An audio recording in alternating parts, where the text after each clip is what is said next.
오늘 우리가 함께 살펴볼 하나님의 말씀 마가복음 2장 1절부터 12절까지입니다. 마가복음 2장 1절부터 12절까지입니다.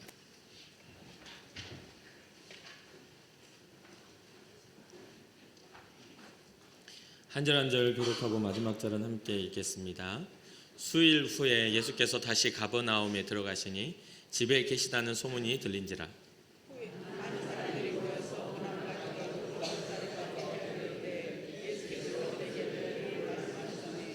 사람들이 한 중풍병자를 네 사람에게 메워 가지고 예수께로 올세.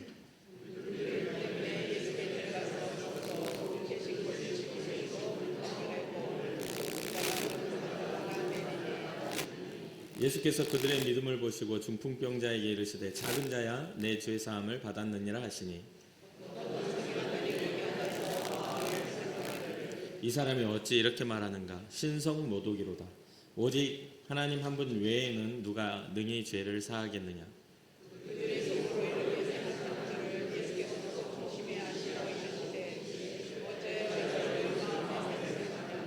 중풍병자에게 내 죄 사함을 받았느니라 하는 말과 일어나 내 상을 가지고 걸어가라 하는 말 중에서 어느 것이 쉽겠느냐?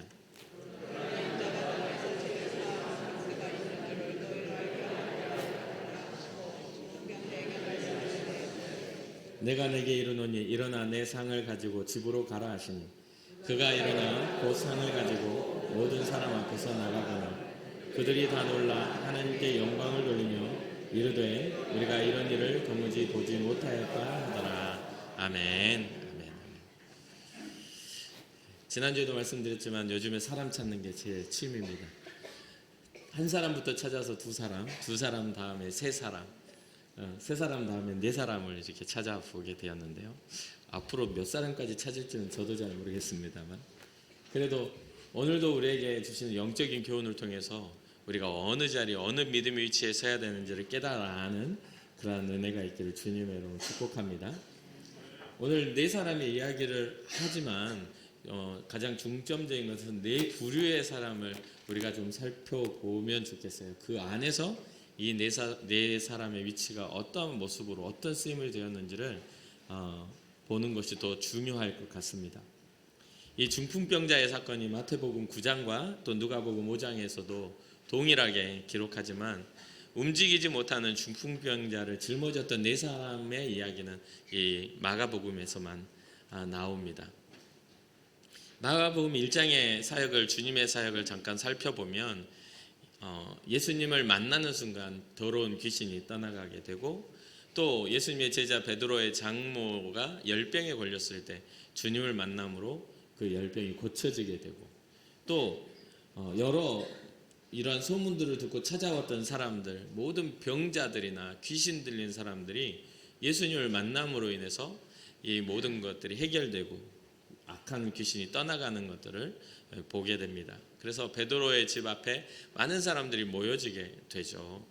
그리고 또 예수님은 각종 병과 또한 귀신을 내쫓는 사역뿐만 아니라 그때 당시 현대에서야 치료가 이제 가능하게 된 한센병, 문둥병마저도 예수님을 만나는 그러한 순간 속에서 문둥병이 치료되는 그러한 은혜가 있었습니다. 그러니까 이 기적적인 것들이 사람의 생각의 한계를 뛰어넘어서 엄청난 일들이 일어나게 된 것이죠. 그래서 예수님의 소문이 이 갈릴리 지역에, 이 가버나움 지역에 가득 이렇게 차 있는 상태입니다.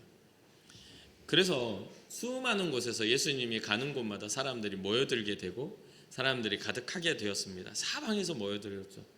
오늘 본문은 마가복음 2장에 보면 다시 가버나움에 들어가셨다라는 다시 가버나움이라는 것은 가버나움의 사역한 후에 다시 예수님께서 돌아다니시다가 다시 가버나움으로 들어가셨다는 뜻이죠. 그 들어가시니 어느 집에 계시다는 소문이 들린 겁니다. 그러니까 많은 사람들이 예수님을 보기 위해서 그 집에 다 모여들게 됐죠. 그래서 얼마나 많이 모여들었는지 문 앞까지도 들어설 자리가 없을 정도로 가득하게 그 집을 가득 채우게 됩니다. 많은 사람들이 모였을 때 예수님께서 어떠한 것을 하고 계셨냐면 하나님의 그 하나님의 말씀을 가르치고 계셨습니다. 그래서 이러한 상황들 소문들이 딱 나면서 이 오늘 이 장의 그런 어떤 중심은 뭐냐면 이 예수님의 사역 속에 한 중풍병자가 나오게 됩니다. 한 중풍병자와 그 사람을 둘러싼 사람들이 한 중풍병자를 이제 데리고 오는 상황인데, 이 사람들의 중풍병자 데리고 올 때 어떤 상황이 되냐면 네 사람이 그 침상을 들어 올려서 그 중풍병자를 이동해 오는, 메워오는 그런 상황입니다. 그런데 사람들이 많이 모여 있으니까 무리들 사이로 지나갈 수가 없습니다. 문 앞까지도 가득 차 버렸기 때문이죠. 그런데 여기에서 멈춰진 것이 아니라 이 중풍병자를 데려왔던 사람들의 열망이 뭐냐면 지붕을 뚫어서라도 이 사람을 주님께 보여드려야 되겠다라는 그런 열망이 있었어요. 그래서 지붕을 뚫어서 그 지붕 위에서 달아내립니다. 그 중풍병자가 이렇게 침상에 누워 있는 상태에서 이렇게 내려오는 거죠. 그리고 이러한 상황에서 예수님을 만나게 되어서 예수님의 사역이 이곳에서 나타나게 된 것이죠.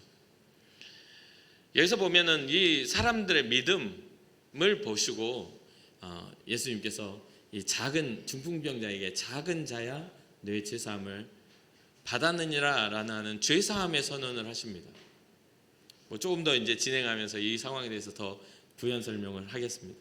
그런데 이 죄사함의 선언을 하시는 것을 본 어떤 서기관들이 마음에 생각하기를 이 사람이 어찌 이렇게 말을 하는가?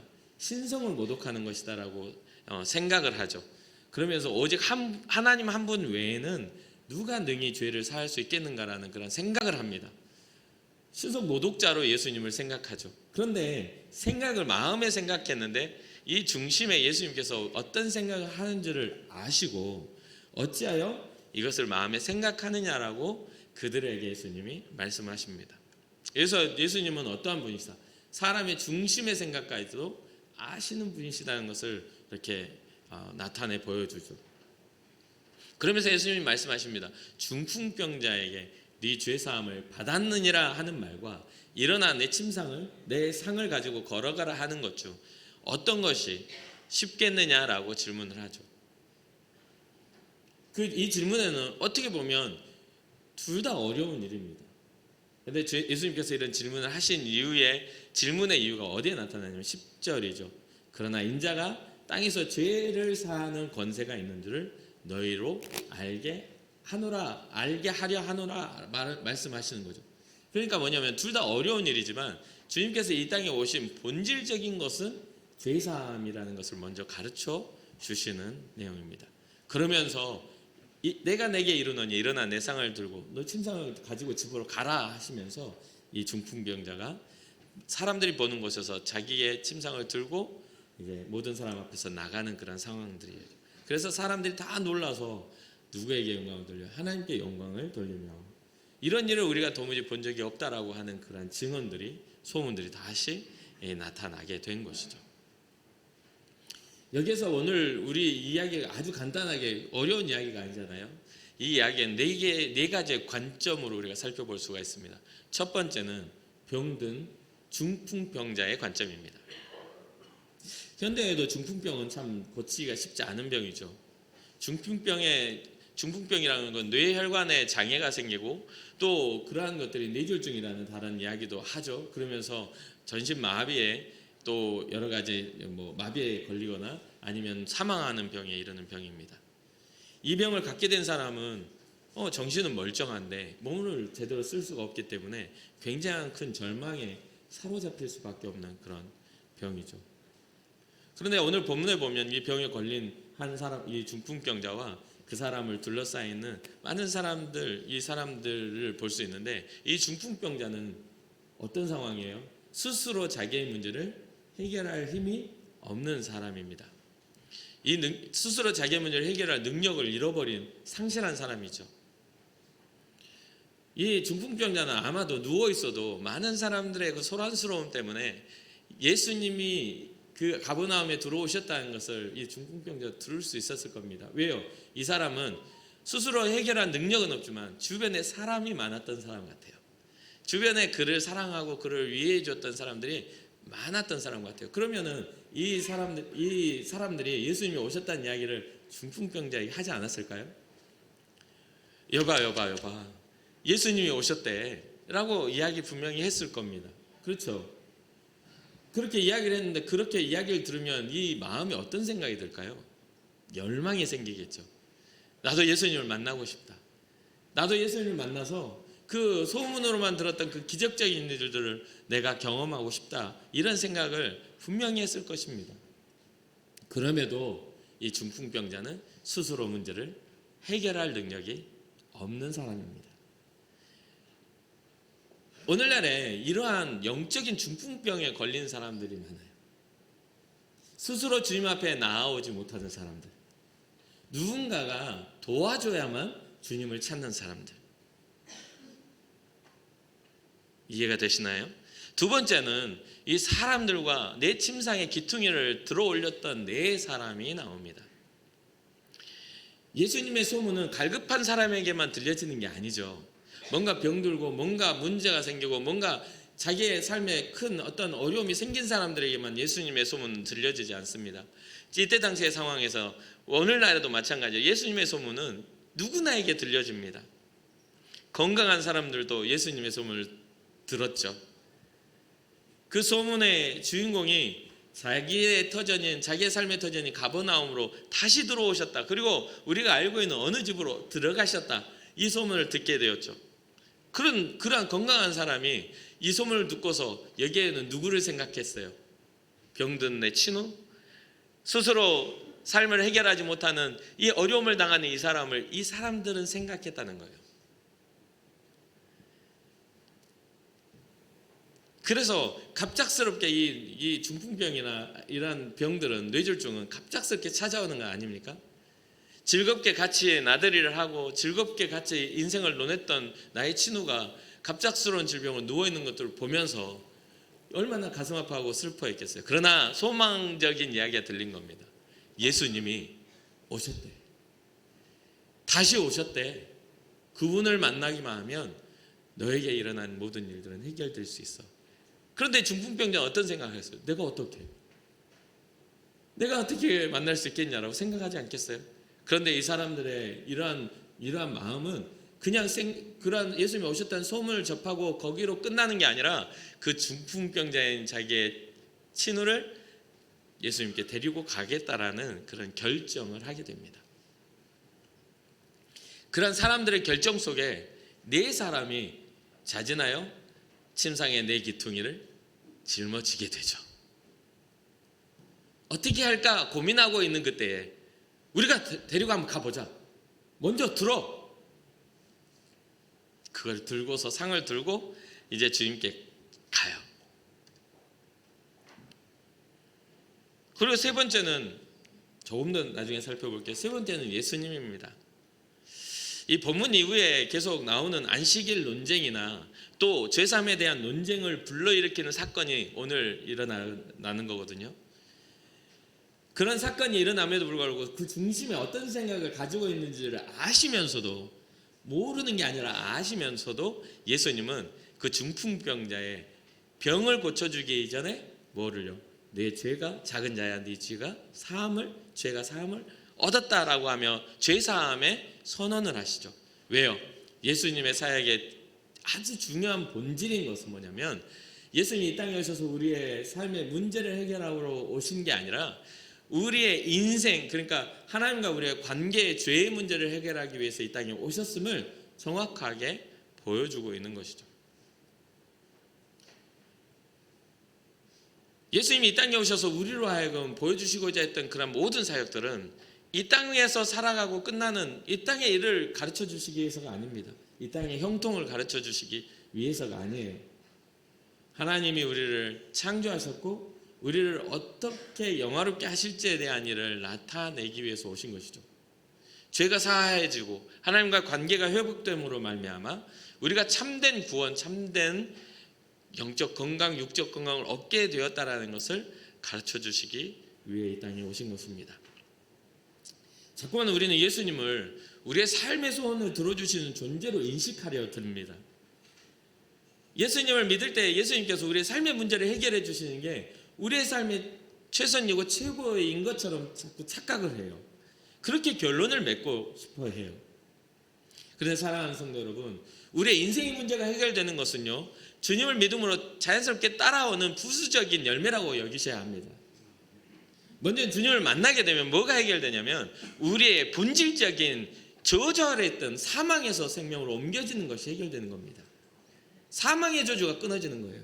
이게 먼저인데 우리는요, 우리의 본질적인 것 이전에 우리의 육체적인 것에 기대를 갖는다는 거죠. 그러나 주님은 분명하게 말씀하시죠.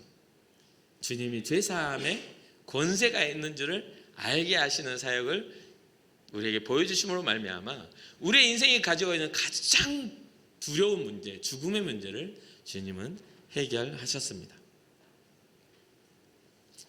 사람들은 대부분 그렇게 아무리 이렇게 이야기를 해도 대부분 그 보이지 않는 그 문제, 영적인 문제에 대해서는 귀담아 듣지 않습니다. 대부분 와서 이야기하는 것은 삶의 문제, 당장 눈앞에 보여지는 어려움에 대해서 해결하시는 예수님, 예수님을 믿으면 뭔가 만사가 형통한 일들에 대한 이야기만 계속 바라보고 그런 것들을 요구합니다. 그러나 영적인 지혜가 여러분들에게 열려주시기를 주님의 이름으로 축복합니다. 주님은 우리의 인생의 문제뿐만 아니라 먼저 우리의 영혼의 문제를 해결하시는 분임을 잊지 마시기를 주님의 이름으로 축복합니다. 그리고 이제 네 번째 사람의 부류가 나옵니다. 예수님의 반대편에 서서 교만한 눈으로 세상 예수님의 사역을 바라보고 그 예수님의 사역을 평가했던 유대 지도자들, 율법학자들, 서기관들이 나옵니다.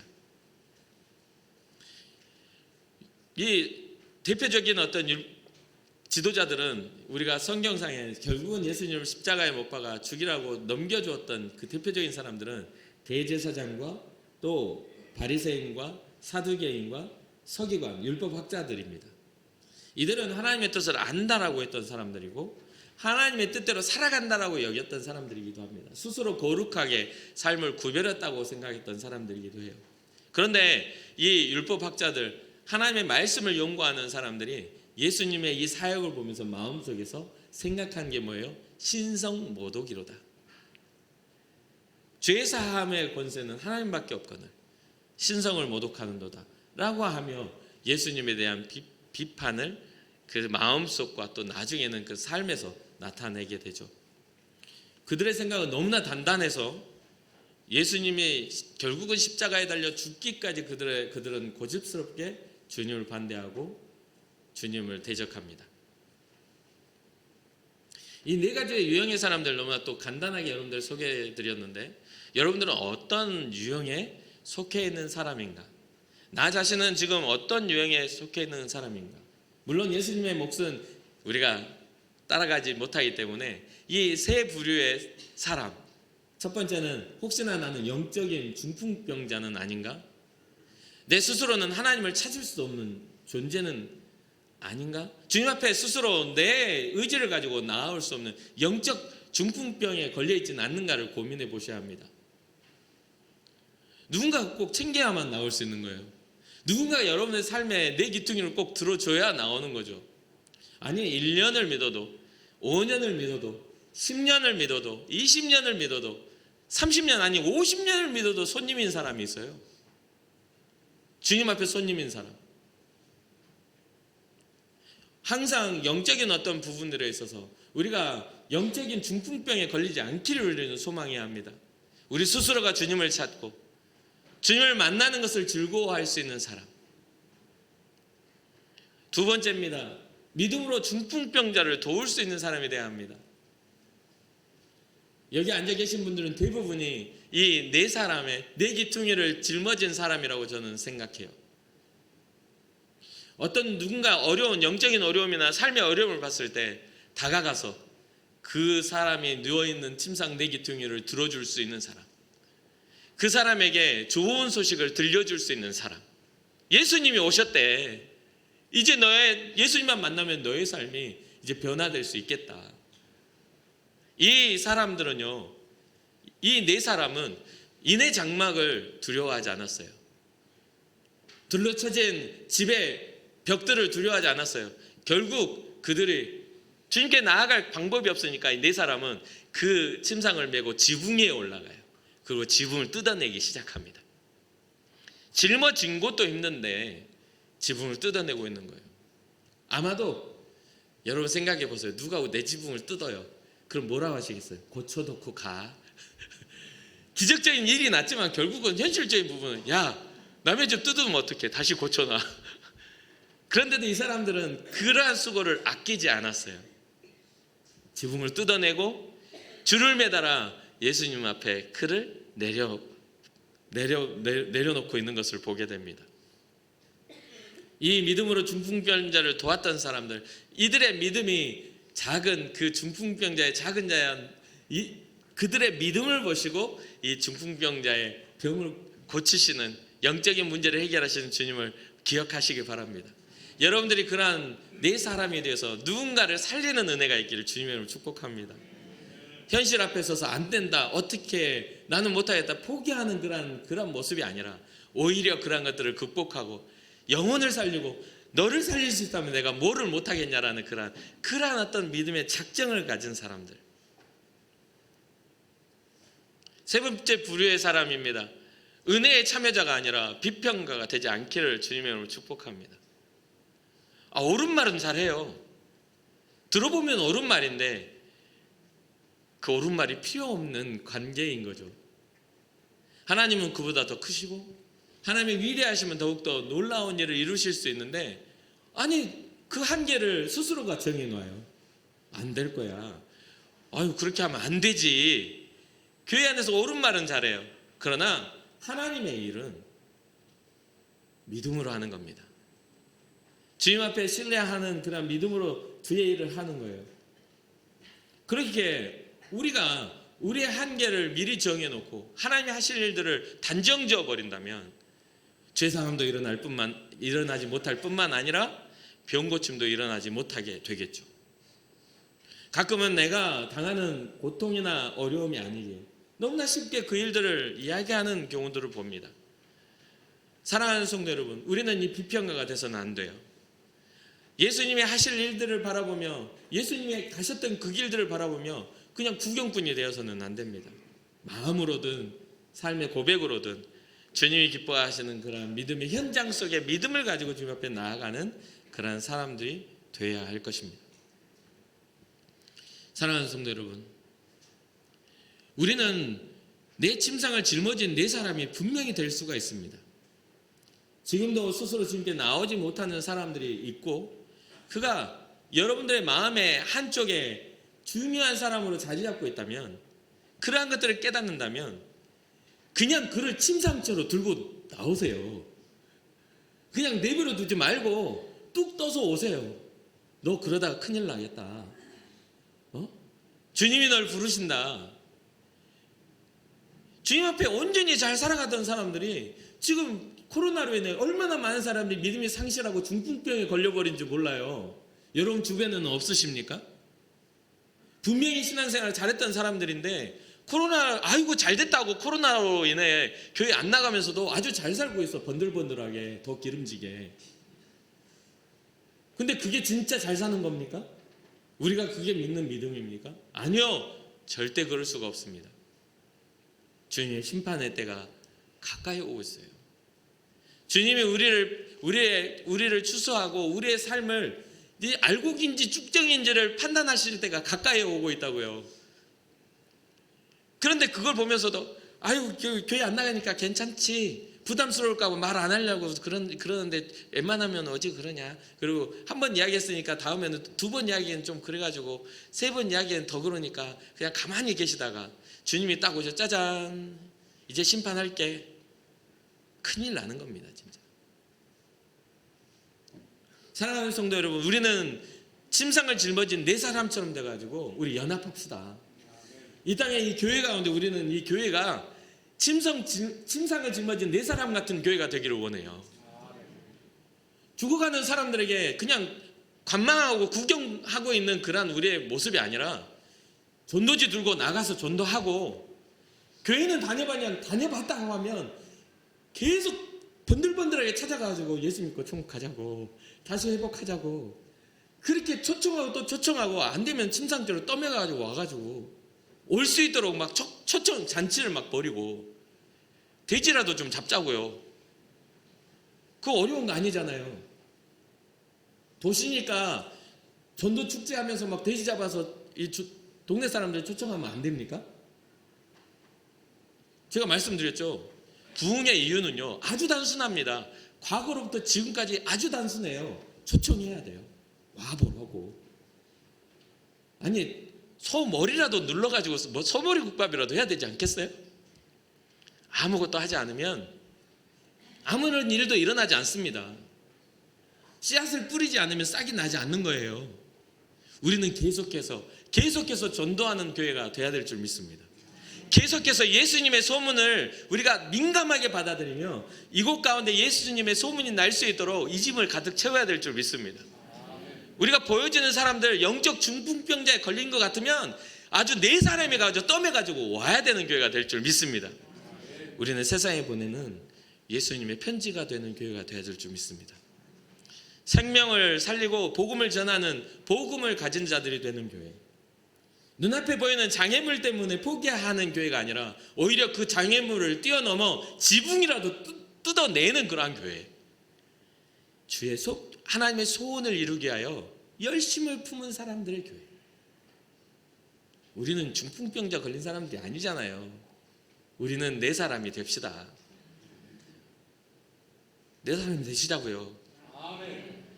여러분 자녀들 계속 권면하셔야 돼요. 우리 교회 안 나와도 됩니다. 가까운 교회 나갔냐? 제가 어느 가정을 봤더니 그 어머니는요, 다른 건 다 필요 없다. 교회를 나가라. 세상 잘 사는 거야. 그거 있다가도 없는 거고. 하나님이 생명 거둬가시면 아무것도 아닌 일인데 그런 것들에 신경 쓰다가 큰일 난다. 그렇게 교훈하고 계속해서 그 자녀 살리려고 애쓰는 분들이 있어요. 근데 여러분 이상하게 그런데 배려하지 마세요. 아이고 부담스러울까봐 말을 못한다고 배려하지 마시라고요. 그 부담스러운 거 배려하다가 지옥 가게 생겼어.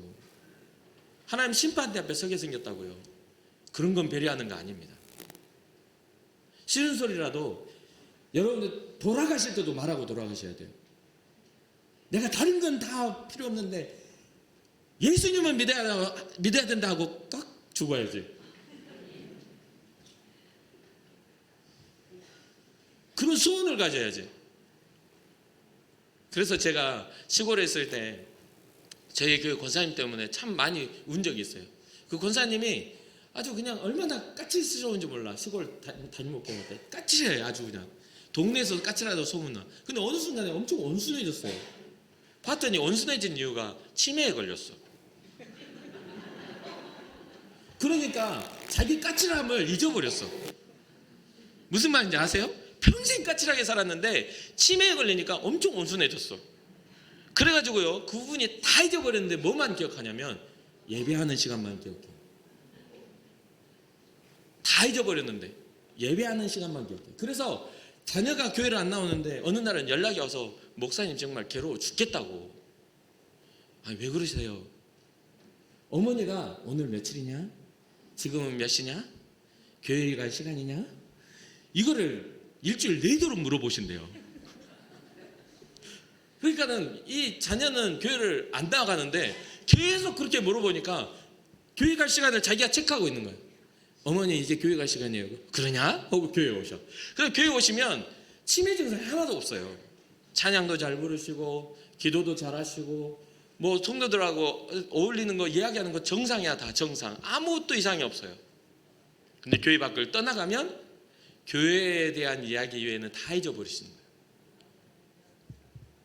그걸 보면서 아내와 제가 정말 많이 울었어요. 그리고 정말 많이 그때 소망했습니다. 주여 내 인생도 이렇게 주님을 기억하는 인생 되게 하옵소서. 그 모든 걸 잃어버린 그 할머니 권사님이 하는 말이 이 교회가 어떻게 세워진 줄 아세요? 간증을 하시는 거예요. 지금의 현재 모든 것들을 잊어버렸는데 교회가 어떻게 벽돌이 세워졌는지, 이 교회가 어떻게 주님의 교회가 되기까지의 과정들이 되었는지를 막 이야기를 하나도 안 잊어버리고 하시는 거예요. 그래서 처음에 저는 멀쩡한 분인 줄 알았지. 동네에서는 아주 계속 사람 붙잡으면 어떤 사람을 만나더라도 오늘이 며칠 몇 요일이요? 그럼 물어보는 사람이 되었어요.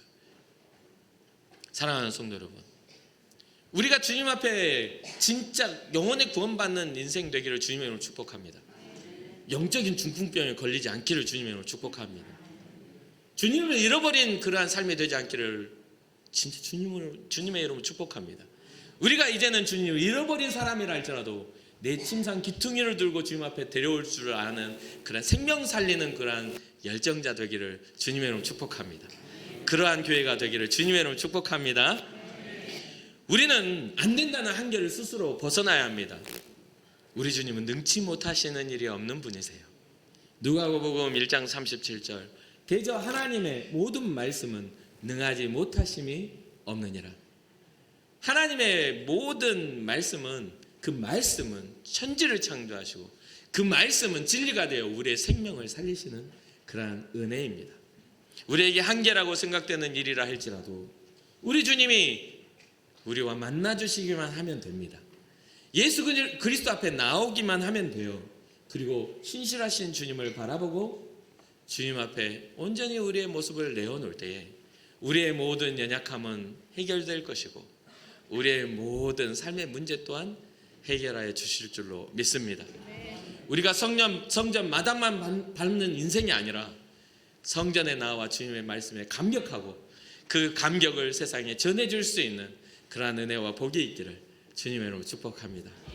마지막으로 끝으로 우리 정말 인천 궁곡교회를 침상 내기통을 들어서 주님 앞에 데려오는 그러한 네 사람과 같은 그러한 교회가 됩시다.